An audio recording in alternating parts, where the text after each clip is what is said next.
Are you a young man between the age of 18 to 21 years old? You're done with high school. You're not necessarily sure what the next step in life is, but you're looking to get your finance in place. In today's video, I'm going to be telling you the steps to making $10,000 a month within the next 12 to 18 months.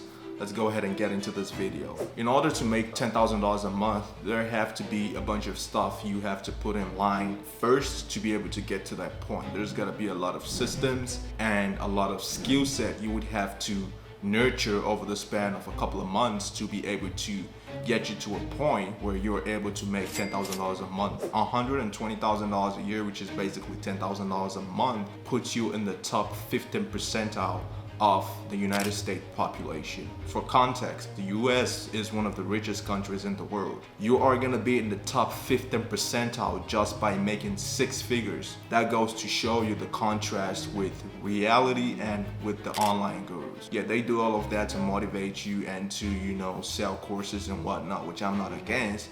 But at the same time, you have to understand that you don't have to be making $1 million to live a nice, happy, comfortable life. You can make six figures as a single man or as a married man, live a good life and be able to afford your day-to-day expenses, to raise a family, buy a couple toys and go on a couple vacations in a year. So to be able to get to a point where you're making $10,000 a month, you would have to niche down. Find a specific skill set you enjoy, something that's natural, something you have affinity for. It could be sales, online sales, appointment setting or closing. It could be plumbing. It could be becoming a welder. It could be becoming an IT technician, IT support specialist, and so on. Step number 2 would be by developing a skill set within that trades or service industry of your choice, either by becoming a paid apprenticeship, by getting a mentor, or by getting a job in the industry as an entry-level person. Find whatever industry it is. Let's say you wanted to become a plumber, for instance.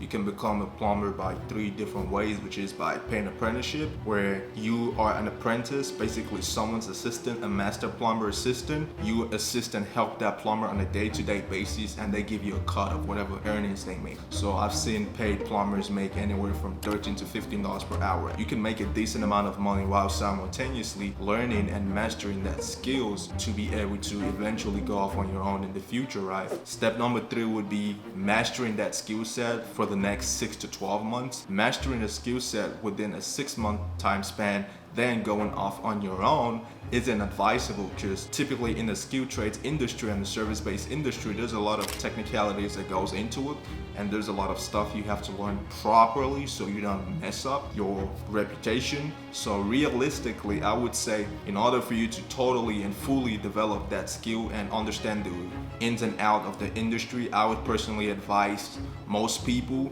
to learn that skill set and develop it over the span of 12 months. That should be more than enough for you to learn the ins and outs of the business, to learn the basics of the business, for you to learn everything about that business, to be able to properly fulfill to future potential clients and understand what not to do and what to do in order to not be liable for mistakes and so on. So the next step would be to finding a profitable market section, which is also known as ideal client avatar. So now you're a master electrician, and now you can go off on your own. You've gotten your license, you've gotten your certification. You can now go off on your own to start servicing people's properties and to start selling your services to mass market. So what you would do is find a zip code or find an area code or find a specific demographics who are most likely gonna be in need of your services more often than normal, right?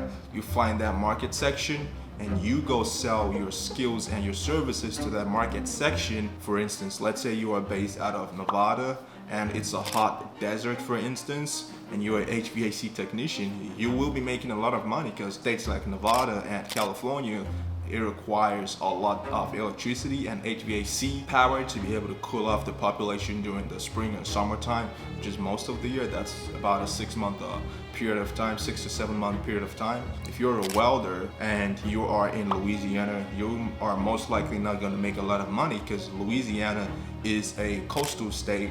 There's a lot of water, there's a lot of swamp, and they're known for their seafood. So becoming a welder in Louisiana may not make you a lot of money.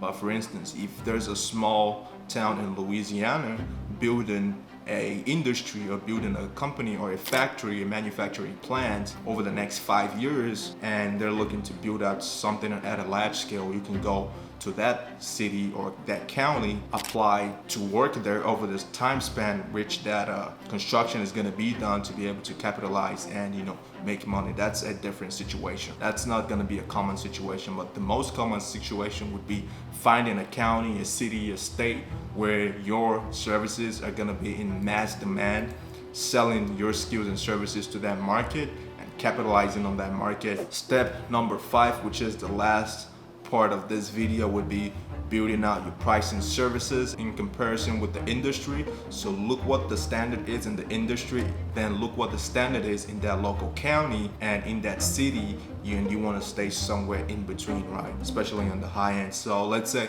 the industry as a whole nationally charges $50 for that service, right?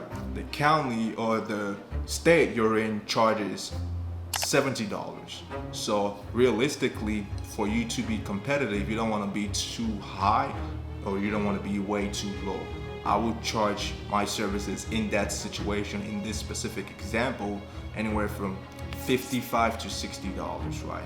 That is how much I would personally charge it. So as I said, step number 1, pick a niche in a service-based industry, whatever service it is you want to do, be it a chef, an IT technician, a welder, a plumber, electronics technician. Number 2 would be developing that skill set, either by paid apprenticeship, either by getting a mentor, or either by getting a entry-level position within that industry. Step number 3 would be mastering that skill set within a 12-month time span. Step number 4 would be finding a profitable market, city, location, with the ideal client avatar you're willing to work with, and basically build your pricing properly to take into consideration tools, labor, materials, and anywhere from 30 to 40% profit margin. Let me know what you guys think about this video down in the comment section below. I appreciate you guys tuning in, and I will catch you guys in the next video. Peace out.